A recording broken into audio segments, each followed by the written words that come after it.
Bueno, buenas tardes a todos. Muchas gracias por estar conectados. Bueno, hoy va a hablarnos Diego Mori. Muchísimas gracias, Diego, por haber hecho esta presentación para explicar todo lo que necesitamos saber de lo que es patología mamaria, desde biopsias, piezas quirúrgicas, manejo, para los técnicos, para las personas de ingreso, para la macroscopía. Bueno, te dejo la palabra y te vamos a estar escuchando atentamente. Bueno, muchas gracias Vanessa por darme la posibilidad. Esta charla más que nada es una charla, como una conversación más que nada técnica, pero sí importante en lo que respecta a la recepción y al procesamiento de las biopsias y piezas quirúrgicas. Primero voy a hablar como en general de todo, la recepción de todas las piezas que ingresan al laboratorio, y después particularmente sobre el tema que me toca a mí, que es la patología mamaria. Primero, saber que el laboratorio de anatomía patológica es el responsable de recibir todas aquellas muestras susceptibles para ser analizadas, para procesarlas y emitir un diagnóstico, proporcionar una serie de variables que contribuirán factores pronósticos y predictivos para el tratamiento de una enfermedad. Y para el correcto funcionamiento de este proceso, de este análisis, es de vital importancia un estricto control en todo lo que se refiere a estas etapas tan conocidas o nombradas para muchos como la etapa preanalítica, la analítica y la posanalítica. Esto lo que va a generar es asegurarnos la calidad en el laboratorio, que consiste en evaluar el cumplimiento de todos los pasos de análisis, incluyendo esta fase, para promover un excelente resultado final, ¿no? Que es el objetivo. Principalmente explicar un poquito a qué corresponde cada etapa. En la etapa preanalítica se inicia con la obtención de la muestra, el rotulado de la misma, la conservación, o sea, el medio de fijación en que se genera, los registros y el traslado, en el caso nuestro, que obviamente recibimos piezas de instituciones como hospitales, o sea, esto es muy importante, y finaliza con la recepción en el laboratorio. Este es el punto para mí como más importante porque es el primer control de calidad que se hace en cualquier laboratorio, ¿no? O sea, la manera en cómo ingresamos nosotros las muestras al laboratorio. Eso hace que a partir de ese punto tengamos una trazabilidad, no solo en la calidad de todo el manejo o el análisis que se hace, sino también por un tema de facturación. Lo primero que se va a hacer es chequear los datos que tiene los datos del paciente con la cantidad de muestras remitidas y la orden médica. Acá es muy importante, parece simple, pero no lo es. O sea, desde el nombre, el apellido del paciente, escribirlo de la manera correcta, porque es lo que sale después en el diagnóstico, ¿no? El estado de la muestra, si se reciben en buen estado, si están fijadas en formol, no tienen fijador. O sea, eso es todo muy importante cuando se recepciona la muestra. Otra de las cosas que también me parece importante es la codificación según el convenio que tenemos con cada institución, con cada sanatorio, con cada hospital, con cada prepaga, con cada obra social.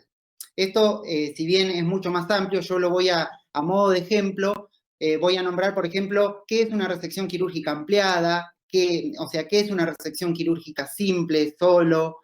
Por ejemplo, el caso de la sanexohisterectomía. ¿Cómo le damos entrada? ¿Como un punto solo o ponemos 1, el útero, ponemos 2, anexo derecho, ponemos 3, anexo izquierdo? Las semicolectomías derecha también, colon ascendente más apéndice cecal. Y más particularmente en las mamas, ¿cómo rotulamos? Le damos ingreso como una mastectomía simple, pero que incluye la prolongación axilar, en este caso serían 2, 1 y 2, y bueno, ni hablar en el tema de la mastectomía post-neoadyuvancia, que difiere completamente, no se puede de ninguna manera codificar como una mastectomía simple. Como ya dije, para todo esto, después al final, o si quieren me van interrumpiendo, porque más que nada la idea es charlarlo. Lo que dije anteriormente, esto es muy importante para la facturación y para la trazabilidad que vamos a tener de aquí en más en todo el proceso y análisis. Con respecto a la patología mamaria, lo que es importante es tener un orden de ingreso.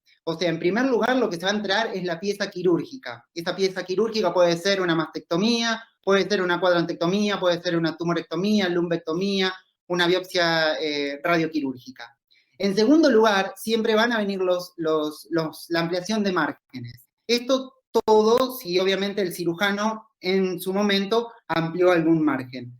Es de buena práctica, yo he visto lugares en donde la ampliación de margen ya viene desde el quirófano, con los 6 margen ampliados de forma separada, ¿no? En tercer lugar entrarían los ganglios centinelas, en este caso pueden ser 1, 2, 3, se rotula como ganglio centinela. En cuarto lugar son los ganglios paracentinela. Esto puede venir como ganglio paracentinela, o bien, la semana pasada ingresó al laboratorio como ganglio de cadena mamaria interna, ganglio supraclavicular. O sea, si bien esta especificación viene desde el hospital, está bueno en este caso ponerlos en este orden. Y por último, anteúltimo lugar, el vaciamiento axilar. Este vaciamiento axilar puede ser de primer nivel, segundo nivel, tercer nivel. Eso lo va a especificar el médico, quien remite la orden al laboratorio. Y otros, es muy importante, por ejemplo, pueden anexar una biopsia, por ejemplo, de la piel de la mama o de la región axilar o cualquier otra piel. Y en este caso me pareció importante porque justamente la semana pasada vi, primero que no tenían este orden, entonces, respetar siempre este orden. Y segundo, es que la pieza o la biopsia de piel venía como verruga. Entonces, esto es algo muy importante que no solo es para la patología mamaria, sino que es para el resto de las biopsias. O sea, no se ponen diagnósticos. O sea, en la recepción se ponen, de última se pone piel, pero no el diagnóstico, porque en el caso mío no era una verruga, sino que era una queratosis. Entonces, nada, quedó en el sistema, queda que yo hago un diagnóstico de queratosis, pero en la carga de eso quedó como verruga. ¿Se entendió? Después tenemos la etapa analítica, que corresponde desde que se produce la recepción, pasando ya a la macroscopía, que es el segundo control de calidad.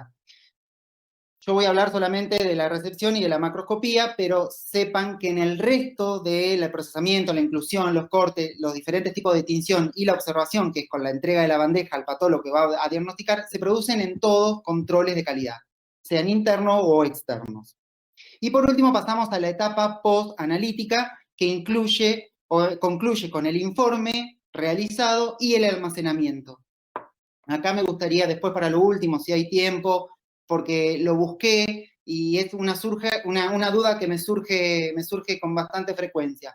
En el marco legal, almacenamiento, aquí llamamos, o sea, tanto de taco como de vidrios. Es decir, yo tengo entendido, según la ley 17.132, que es la el ejercicio legal de la medicina, lo que habla de las historias clínicas, pero no habla de los tacos ni de los vidrios. En mi caso particular, yo lo que hago es archivarlo. En los hospitales sé que se archivan por mucho más tiempo, pero en los privados lo que se hace es, yo en mi caso archivo 10 años, tacos y vidrios correspondientes a biopsia, y con respecto a los PAP, lo que se archivan son 10 años los positivos y 5 años los negativos. Bueno, terminando con la recepción, pasamos al procesamiento de macroscopía propiamente dicho, en patología mamaria. Tenemos diferentes tipos de muestras, si bien en el laboratorio todavía no recibimos ninguna biopsia por punción percutánea, en un futuro es probable que recibamos este tipo de biopsias.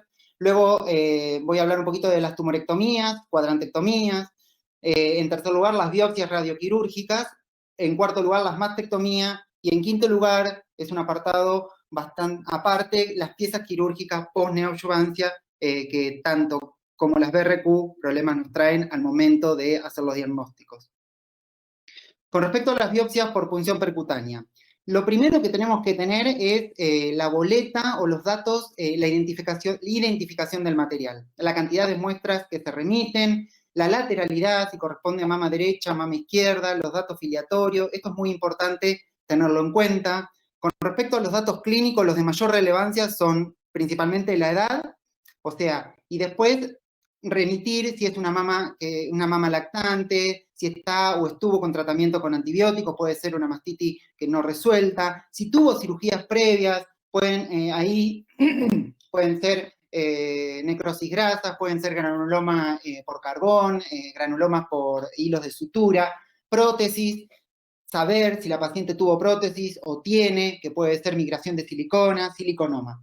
¿A qué voy con esto? Cuando uno tiene los datos, es decir, el patólogo no hace un diagnóstico adivinando. O sea, lo que logra con tener los datos clínicos es hacer diagnósticos como más precisos y no tan descriptivos.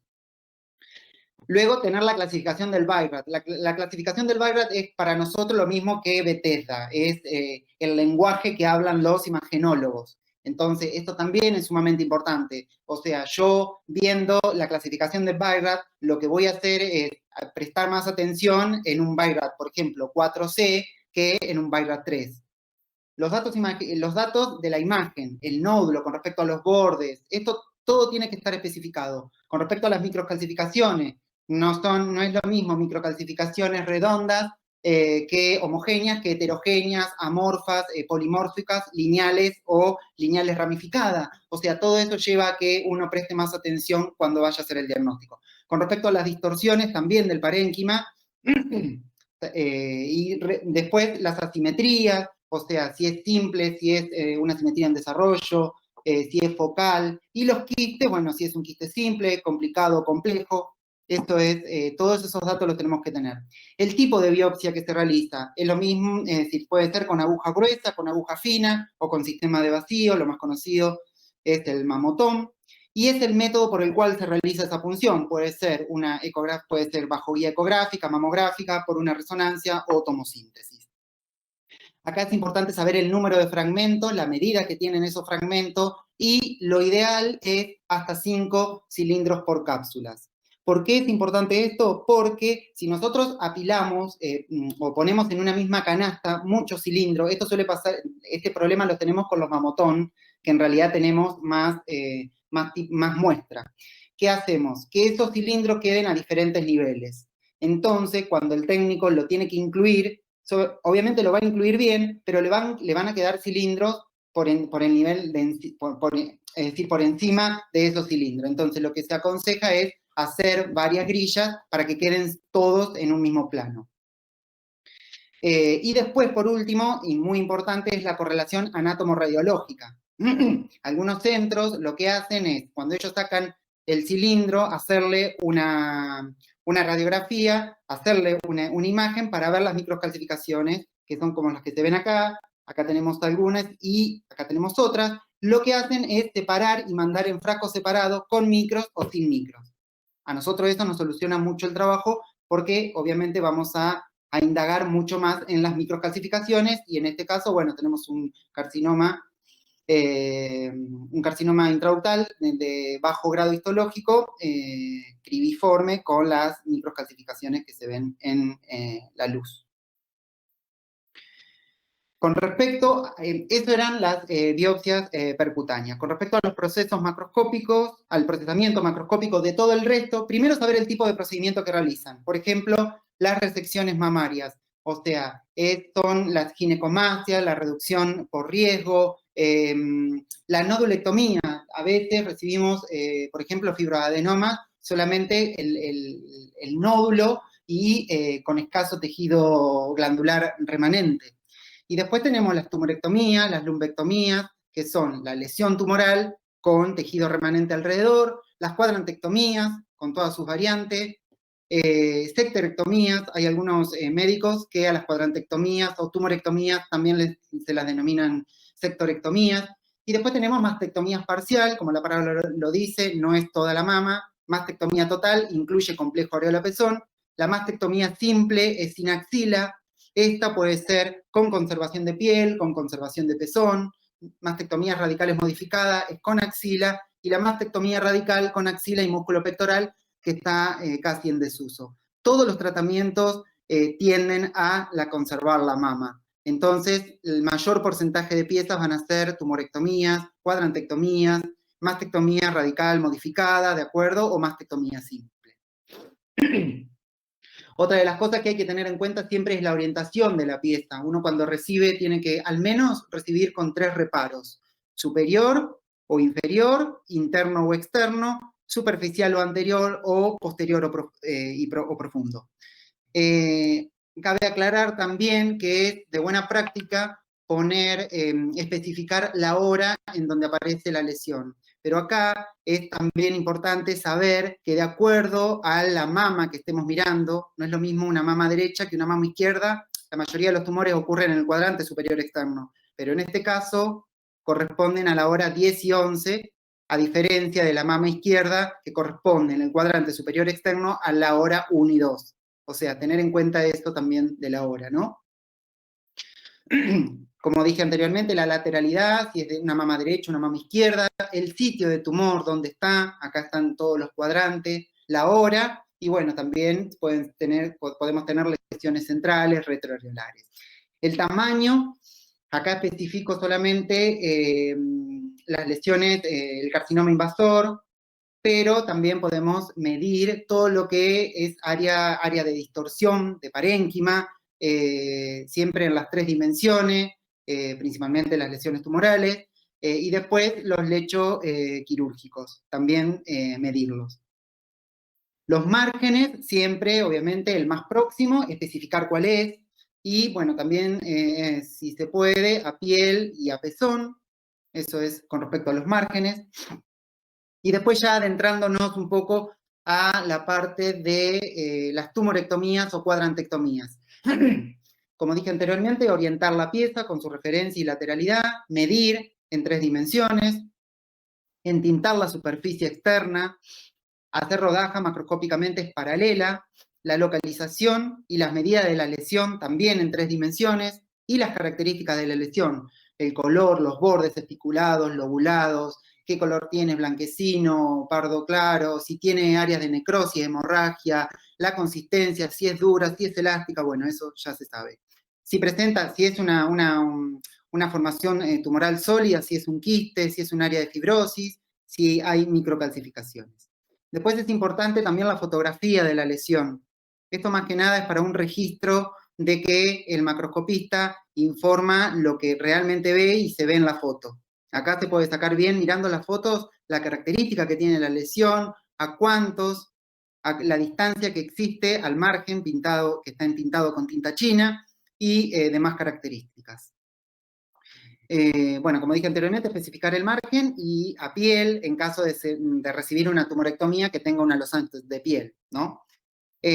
Cada taco identificado, o sea, bueno, vamos a dar entrada a lesiones pequeñas, todo el nódulo en una canasta, ahí no hace falta especificar, pero en aquellas lesiones que sí son grandes, sí, por ejemplo, poner no sé, taco A con tumor, taco B con tumor más margen más próximos, y otro resto de pieza.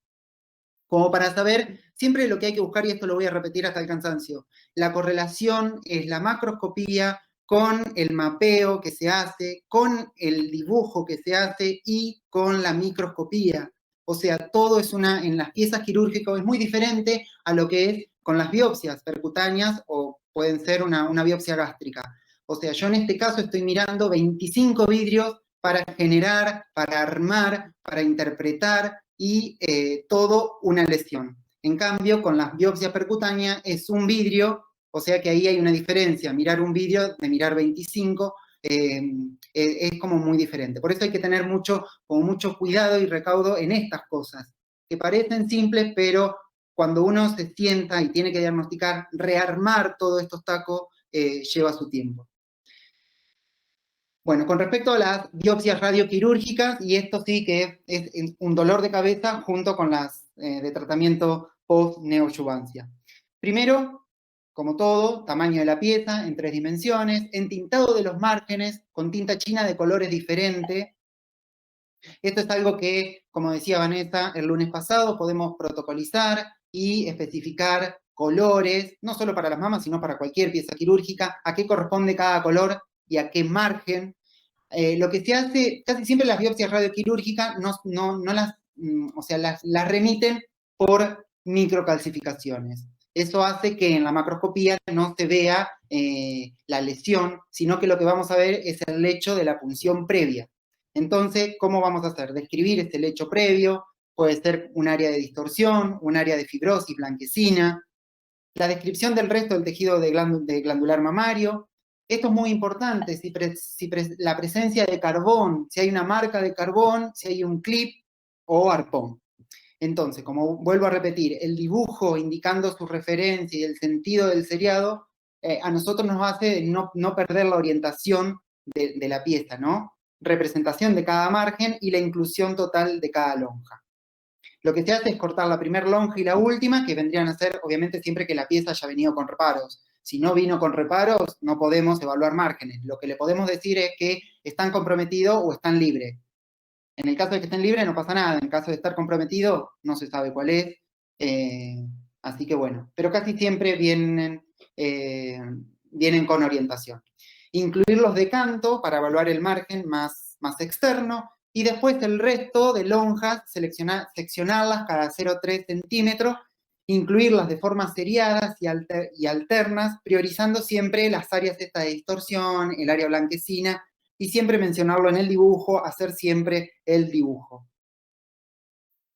En este caso tenemos unas fotos de macroscopía en donde tenemos la pieza de BRQ que viene referenciada, en este caso viene con hilos o con cablecitos. Bueno, lo que es de buena práctica también, que estamos en el laboratorio se reciben, es la placa radiográfica. Esto es de gran ayuda.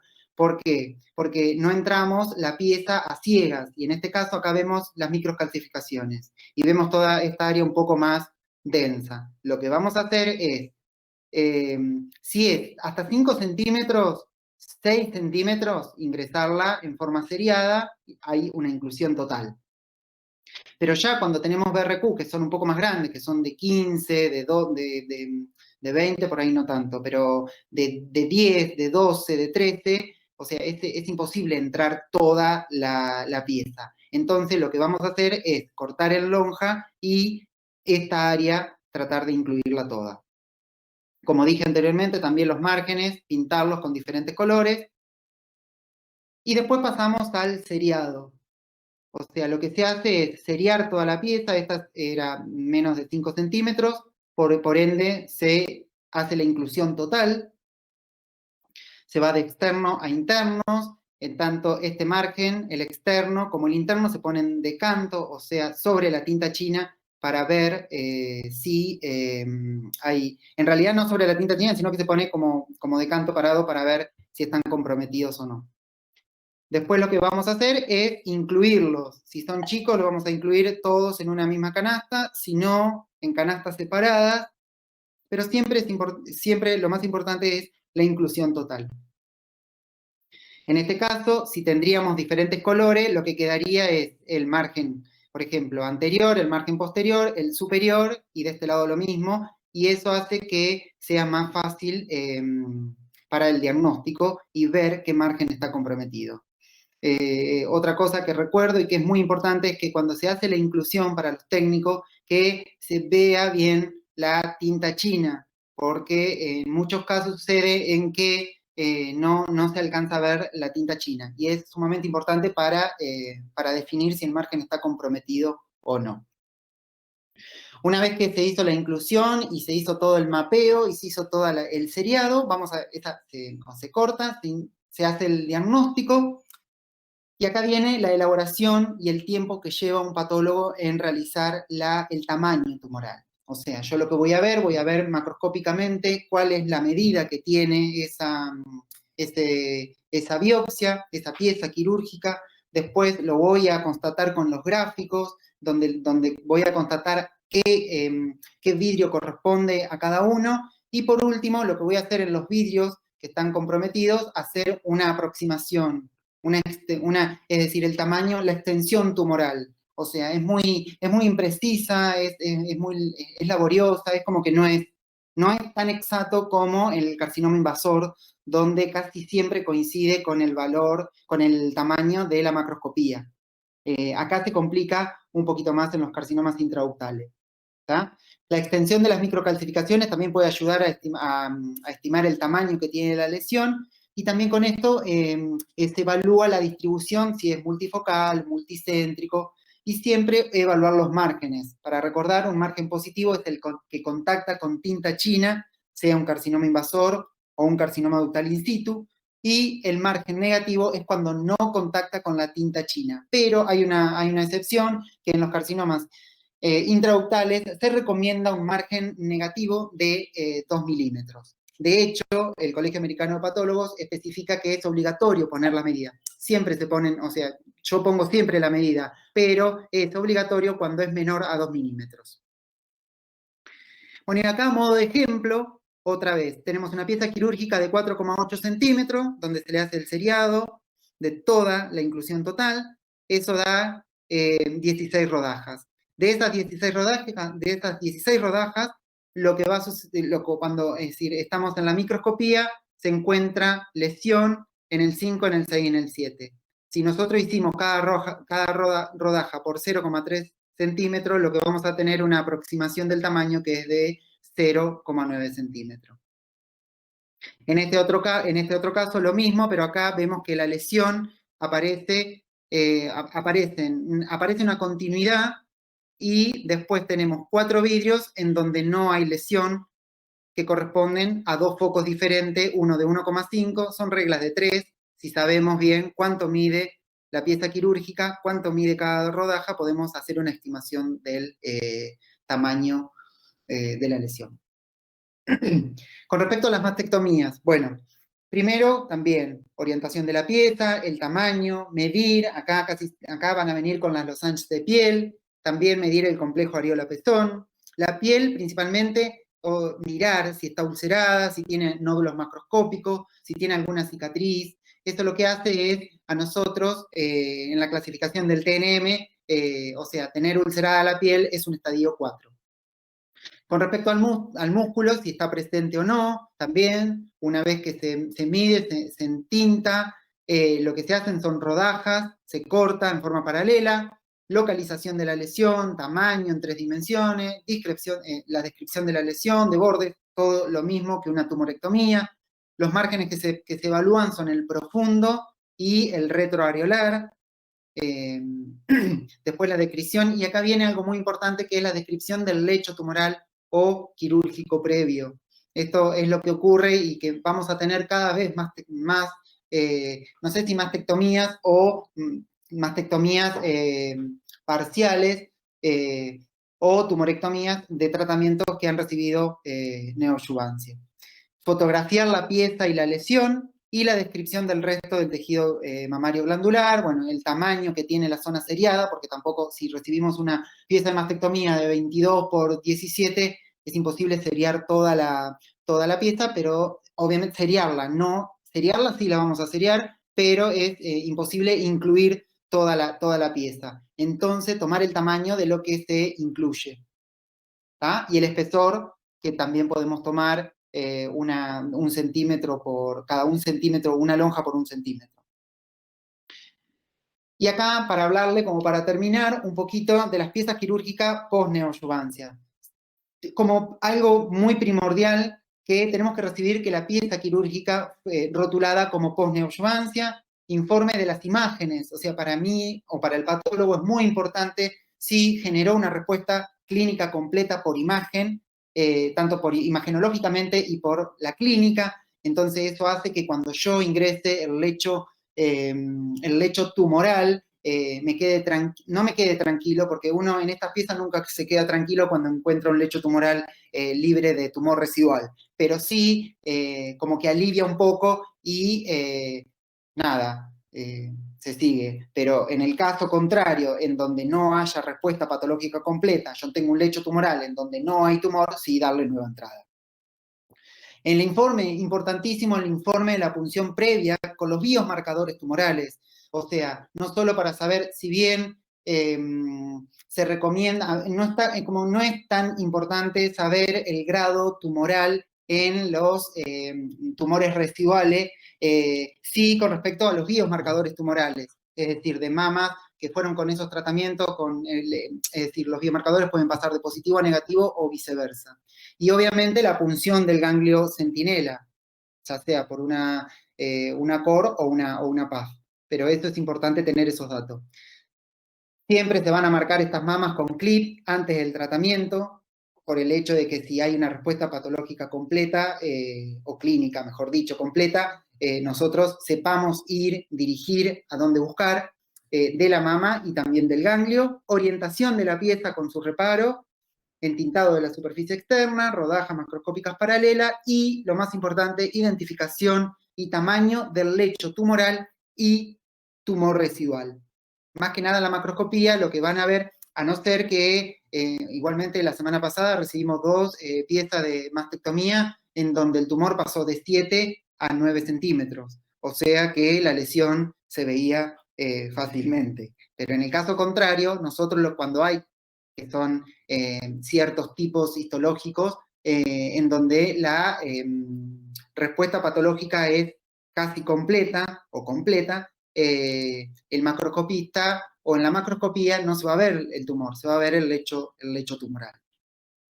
También evaluar los márgenes del lecho, obviamente hacia la mama, y esto, bueno, como decía anteriormente, es dificultoso en los casos de la respuesta clínico y radiológica completa.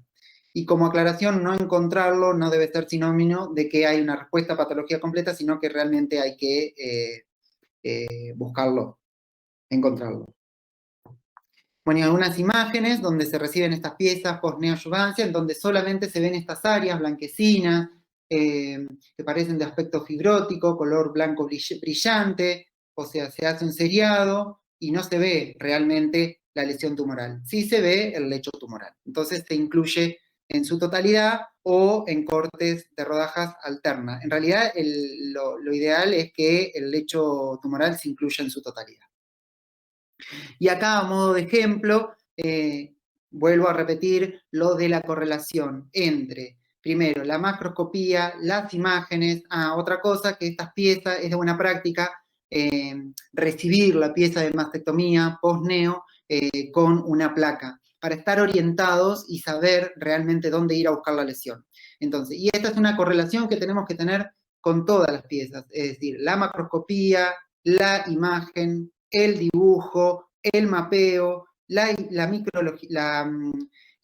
microscopía y luego la medición, que va a ser lo más exacta o aproximada posible. Y para terminar, como conclusiones, la recepción y el ingreso de material es el primer control de calidad que se lleva a cabo en un laboratorio, garantiza la trazabilidad y disminuye las demandas judiciales. Esto es sabido que es así, o sea, los errores que se cometen en un laboratorio no son, o sea, las demandas que se pueden llegar a tener no son por errores en el cambio de diagnóstico, sino que son por problemas más que nada administrativos que llevan a que, por ejemplo, hago un diagnóstico de un carcinoma invasor de la mama derecha y resulta que lo tenía en la mama izquierda. Parece una boludez, pero puede pasar de que sucedan estas cosas. La realización del procedimiento de los procesamientos macroscópicos estandarizados. Esto es de buena práctica también tenerlo en cuanto a colores de los márgenes y el rotulado de los tacos. O sea, saber que siempre el primero es el complejo areola-pezón, que después le va a seguir el tumor y que después le va a seguir el margen más próximo. Realizar una correcta correlación de la pieza quirúrgica con las imágenes, el mapeo de las mismas, principalmente en las BRQ y en las post-neo, y realizar siempre gráficos para la interpretación y la correlación macrohistológica, y aproximar un tamaño y una extensión más exacto de las lesiones. Y esto es muy importante también, el trabajo interdisciplinario entre el cirujano, el mastólogo y el patólogo, y no solo eso, sino que también dentro del laboratorio, entre la parte administrativa, con los citotécnicos y con los colegas, en el caso de tener alguna consulta para hacer. Bueno, muchas gracias. Gracias, Diego. La verdad que estuvo muy, muy claro. Y bueno, cada órgano tiene su